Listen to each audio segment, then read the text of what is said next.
bayar uang-uang Juga bayar. ya oke deh di penjara mungkin ya udah kita maafin ya kan. Tapi yang penting bayar uang-uang orang-orang yang memangnya kesian ya, yang orang-orang udah Bayarnya seluruh Indonesia. ya 3.000 orang itu ya.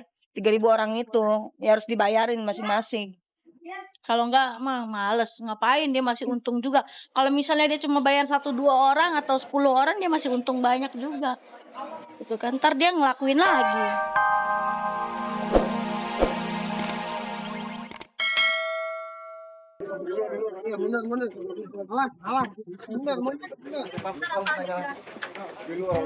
Seputar yang ditanyakan oleh pihak sini. Apaan aja tunda? Apa aja bisa sebagai saksi atau gimana? Saya bukan saksi, ini prosesnya klarifikasi. Panggilannya untuk Anda itu pukul 9. Panggilan untuk Anda pukul 9, tetapi karena tadi ada di daerah Cilengsi itu ada eksekusi gitu, ada eksekusi gitu kan, sehingga jalan itu macet total gitu. Jadi kita nggak bisa keluar dan kita sampai di sini pukul 12 kalau nggak salah ya. Nah, sementara panggilan untuk Jonas yang saya tahu gitu dari Anda itu tanggal hari ini juga, kemudian jamnya yang jam 12 gitu loh. Jadi berbeda gitu. Dan kebetulan kita juga nggak tahu kenapa bisa satu bersamaan gitu, karena memang kita terlambat gitu. Jadi bukan sesuatu yang disengaja kita datang sama-sama, enggak lah gitu. Pemeriksaan kemarin menjadi buntut atas pelaporan salah satu ormas yang menganggap Jonas melakukan penistaan agama ketika ia tak mengakui bahwa dirinya telah menjadi mu'alaf. Padahal jelas-jelas keduanya menyatukan cinta secara Islam. Atas dasar ini pula Asmiranda dicecar sekitar 22 pertanyaan. Tapi sayangnya, baik Jonas maupun Asmiranda enggan berkomentar pasca pemeriksaan. Pihak kepolisian melakukan pemanggilan itu hanya untuk meminta klarifikasi. Ya terkait dengan laporan gitu ya, laporan dari salah satu ormas. Ya, kemudian itu sebagai warga negara yang baik, Mbak Anda memenuhi panggilan itu. Kemudian penyidik mengajukan 22 pertanyaan dan alhamdulillah dijawab dengan lancar sesuai dengan apa yang diketahui, perkawinan, menyangkut pemberitaan yang selama ini ada ya, yang jadi publikasi itu yang disampaikan di dalam pemeriksaan tadi. Sementara hubungan Jonas dan Asmiranda masih dibalut sejumlah tanya, maka tidak begitu halnya dengan sikap yang dipilih oleh ayah Anda, Farmiji Zanman. Pria bule itu secara jelas mengaku bahwa ia masih kecewa terhadap sang menantu. Bahkan selama Hayat masih dikandung badan, ia menyebut tak bisa menerima apa yang telah dilakukan oleh Jonas. Lantas mungkinkah pintu restu telah tertutup rapat untuk Jonas? Oh, tidak tahu saya. Nah, makanya aku mau tanya Om, tahu nggak terus kabar Anda? Tidak tahu. Belum ada kabar. Tapi Anda sendiri masih kesini nggak sih Om, ke rumah Om? Berapa hari lalu dia? 3 hari lalu. Support. Tapi Om merasa dibohongi dengan Ya. sampai saat ini Om? Oh ya, selama aku mati begitu. Tapi Ya. masih ada komunikasi nggak sih Om? Sama Asmiranda? No. Oh enggak. Asmiranda. Tapi kalau maaf sendiri Om, Belum pernah. berarti Om masih kecewa dengan Fana ya Om? Selama aku hidup. Saat cinta yang diangankan indah justru berbuah sejumlah masalah. Akan seperti apa hubungan Asmiranda dan Jonas Rifano nantinya? Akankah cinta yang dulu mereka pegang teguh bisa menyatukan segala perbedaan yang ada? Ataukah justru Anda akan berpegang teguh pada pendirian dan mengakhiri untayan cintanya bersama Jonas Rifano? Sejauh ini kan saya sudah sampaikan yang dibatalkan perkawinan, tapi secara hubungan manusia dengan manusianya, silaturahminya masih baik sampai sekarang ini kan, bahwa mereka sudah satu rumah sejak diajukan pembatalan gitu. Pemirsa Seleb on Cam, belum jelasnya nasib cinta Asmiranda dan Jonas Rivanno tampaknya bertolak belakang dengan apa yang dirasakan oleh dua pesinetron Dude Herlino dan Alyssa Subandono. Kabar kedekatan keduanya rupanya bukan sekedar isapan jempol semata. Hal itu terlihat ketika Dude menjadi pendamping wisuda Alyssa kemarin pagi. Bahkan di sela-sela prosesi wisuda, sang aktor tampak begitu akrab dengan ayah Alyssa, JP Subandono. Lantas, mungkinkah ini menjadi bukti bahwa di antara mereka memang benar adanya cinta? Bukan tidak mungkin jika melihat kebersamaan mereka seperti berikut ini.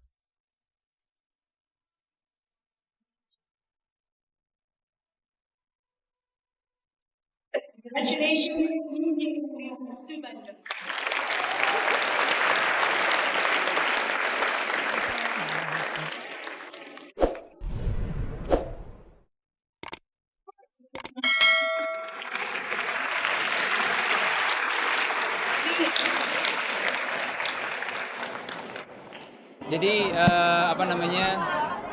silaturahmi kan kita jalin dengan sangat baik semua. Pokoknya kita berusaha menjaga semua tetap dalam keadaan baik dan tetap baik-baik aja gitu. Ya alhamdulillah ya, bersyukur banget gitu karena sama sekali nggak nyangka gitu kan pas maksudnya memang saat melakukan semua kegiatan S2 ini kan sambil syuting juga gitu, dan saat pembuatan tes itu juga memang bolak-balik harus ke lokasi, esok ke kampus, ke lokasi lagi, ke kampus lagi. Jadi memang benar-benar nggak nyangka ya gitu, dan alhamdulillah semuanya terbayarkan dengan ini semua gitu. Sebenarnya awalnya mendingan lulus gitu. Ya kalau misalnya dapat nilai bagus itu kan bonus tambahan ya gitu, dan ternyata malah dapat awalnya best student, ternyata best of the best, itu ya alhamdulillah banget. Kebahagiaan Alyssa semakin berlipat ganda. Bagaimana tidak, selain bisa menamatkan strata 2 di usia muda, ia juga bisa didampingi sosok yang menjadi pangeran hatinya. Tapi apa sesungguhnya yang membuat mereka masih tampak enggan dan malu-malu untuk mengungkap hubungan cinta mereka? Mau janjian, mau diundang, itu biar saya aja yang tahu. Tapi kehadiran siapapun, termasuk teman-teman media di sini juga memang seneng lah gitu. Maksudnya memang karena bisa berbagi kan semuanya gitu. Jadi siapapun yang datang itu ya membuat Alyssa senang. Tanpa diminta saya pasti akan datang sendiri sebenarnya. Entah apa yang membuat Alyssa dan Dude terkesan sungkan untuk menjelaskan status hubungan mereka. Yang jelas, jika memang benar ada cinta yang bersemi, maka tidak sulit kiranya bagi mereka untuk melanjutkan ke jenjang yang lebih serius. Pasalnya, ayah Alyssa sudah legowo atas pilihan sang anak tercinta. Kalau itu tergantung Alyssa. Kami orang tua itu tidak bisa mengatakan tidak. Yang penting buat kami adalah kalau orangnya itu bisa bertanggung jawab pada dirinya sendiri dan sudah melihatkan bahwa dia bisa mengatur diri sendiri, tentu kan bisa mengatur anak orang lain kan. Jadi buat saya siapapun yang datang asal menunjukkan hal itu. Saya kasih doa lah ya. Jadi saya kasih doa, mudah-mudahan ilmunya bermanfaat ya. Panjang umur. Meninggalkan Rona Asmara, dua pesinetron tanah air, inilah kasus pedangdut Anissa Bahar yang seolah tak kunjung bertemu titik terang, mengaku menjadi korban penipuan yang dilakukan oleh suami presenter Tessa Kaunang, Shandy Tumiwa.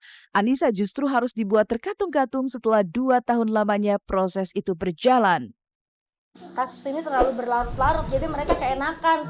Mereka masih bolak-balik Amerika, mereka masih syuting-syuting FTV, syuting. Iya, biasanya kan udah dinamakan tersangka tuh harusnya udah ditangkap dan udah dijebloskan dalam penjara. Kok ini masih berkeliaran ya, aneh di situ. Kita punya bukti banyak yang kuat gitu, yang kuat banget.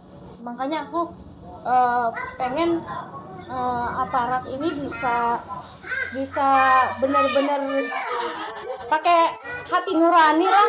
Apa harus ketika berkas ini dikirim ke kejaksaan harus dipulangin, berarti kan ada sesuatu yang memang belum lengkap. Tidak hanya kinerja aparat penegak hukum yang dipertanyakan Anissa Bahar, ia tampaknya juga telah menutup pintu maaf bagi Shandy Tumewu. Bahkan ia tak hanya meminta agar Shandy dijebloskan ke jeruji besi, tapi juga mengganti rugi kepada ribuan korban yang menurut Anissa Bahar terperdaya bujuk rayu Shandy. Nanti mungkin aku apapun akan aku lakukan, misalnya ke Kapolri, ke Presiden, mungkin aku akan berusaha untuk itu.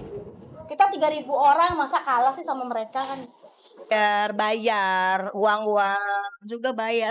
ya oke deh, di penjara mungkin ya udah kita maafin ya kan, tapi yang penting bayar uang-uang orang-orang yang memangnya kesian ya, yang orang-orang udah Bayarnya seluruh Indonesia. ya 3.000 orang itu ya, 3.000 orang itu ya harus dibayarin masing-masing.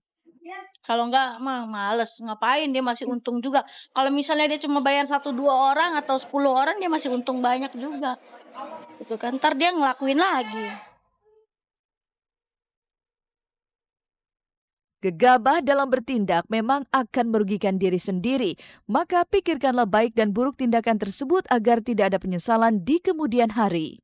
Pemirsa, usai sudah perjumpaan kita di Celeb on Cam hari ini. Jangan lupa saksikan terus Celeb on Cam setiap hari Senin sampai Jumat mulai pukul 13 waktu Indonesia Barat hanya di Global TV yang semakin seru tentunya. Terima kasih dan sampai jumpa.